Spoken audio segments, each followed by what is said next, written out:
Now, with all this talk about artist tooling, I think it's time to take a look at some actual artist work. And for that, I'd like to invite on stage Ben Cousins to present his Project Wight project. Oh, here you are. Sneak up on me there. Take that. There you go. Hi, everyone. So how would I describe The Outsiders? Well, I'd say that we are a small, high-end entertainment studio. We're not a technology company. We want to spend our time working on great high-end content, great visuals, great gameplay. We don't want to spend our days wrestling with software. And Unity is, of course, the first choice when you're doing something like that. We're a small team. We're only 9 developers with 3 managers, but we've got a lot of Unity experience. Between us, we've shipped or worked on around 10 Unity games. You might say we're experts in the engine, and we know that Unity is absolutely the first choice for producing great high-end content, great gameplay, great visuals, quickly and with a small team. Like a lot of entertainment studios, our products are based around the visions of one key individual. In our case, that's David Goldfarb. David's got an incredible, unbroken line of working on really essentially excellent, high-end, first-person games. We've been prototyping for the last year. Our prototype's got about 2.5 hours of gameplay in it. We're going to show you about 2.5 minutes of gameplay today. This was a completely gray box demo just 3 months ago, so all of the visuals that you see have been produced in the last 3 months. And I just want to make it clear, we're using completely off-the-shelf Unity 5.4. We've got no source code license. We don't have access to anything secret from Unity. We're not doing a load of stuff under the hood ourselves. The game is codenamed Project Wight.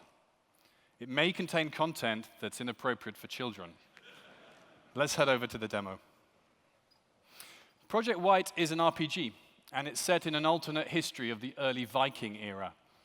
And in this alternate history, human beings share the world with another race of intelligent creatures. Now, what's unique about Project Wight is that you see the world through the eyes of these creatures. And at the start of the demo, we're seeing the world through the eyes of a young creature, basically a child, as they look for their parents. Now, these creatures move on all fours. And young creatures are good at sneaking, climbing, and jumping. This is a brutal world, and human beings have almost eradicated your kind. Here we can see 2 humans hacking away at the corpse of your father, probably to take a trophy. Oh, they've seen us. We're going to have to run away. As a young creature, you're very weak, and you can be killed in one hit by even the weakest human. So you need to spend a lot of your time running away, hiding, and sneaking. So we're being chased by that one guy with the torch. See if we can get across this bridge. Oh no, there's another guy on the other side. Gonna have to get out of here, Anders. Okay, that worked. As you explore the caverns and the crevices that these creatures inhabit, you'll see what human beings have done to your kind over the years. Here we can see the dried out corpse of an adolescent creature. But let's sneak to safety. Young creatures can make themselves very small and sneak through small crevices and gaps that no human can follow.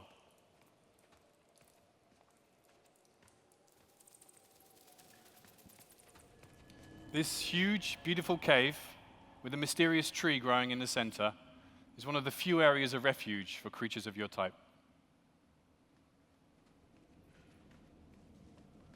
So that's the world seen through the eyes of a young creature, running away from even the weakest human.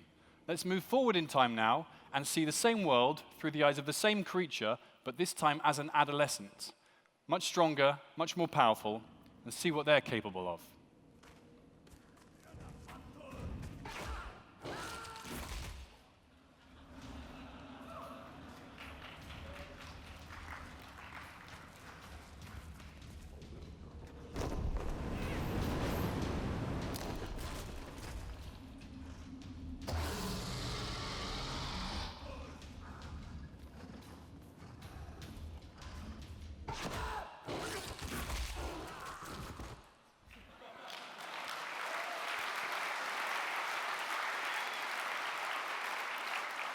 So that's Project Wight. What we're going to do now is we're going to open up the editor and we're going to talk about a couple of the graphics techniques that we use to achieve what are pretty good high-end visuals.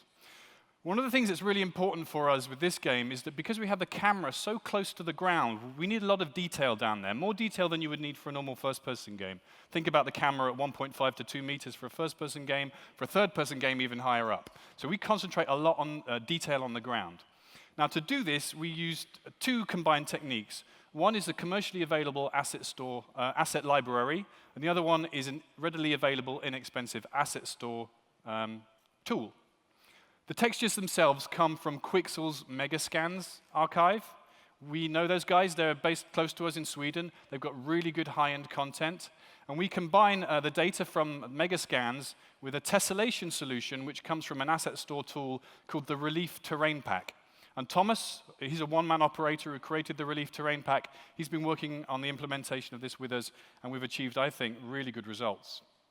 Now, we're ex-AAA guys, and we know that AAA teams, to achieve the same look, will send a bunch of guys in a plane to an exotic location, where they'll take a bunch of photos, they'll scan the environment, and then they'll write their own tessellation tool. And we think we've probably saved $100,000 to $200,000 by using this technique rather than the typical AAA method. Second thing I want to show you is how much of the visual quality of this demo comes from basic, standard, in-the-box Unity lighting features. Let's just turn off atmospheric scattering. You immediately see the huge effect that that technique is having. Now, if we go through a lot of those camera effects that were shown earlier, the vignettes, motion blur, ambient occlusion, color grading, you'll gradually see the quality of that scene reduce and reduce until we're just looking at the basic assets with the lighting.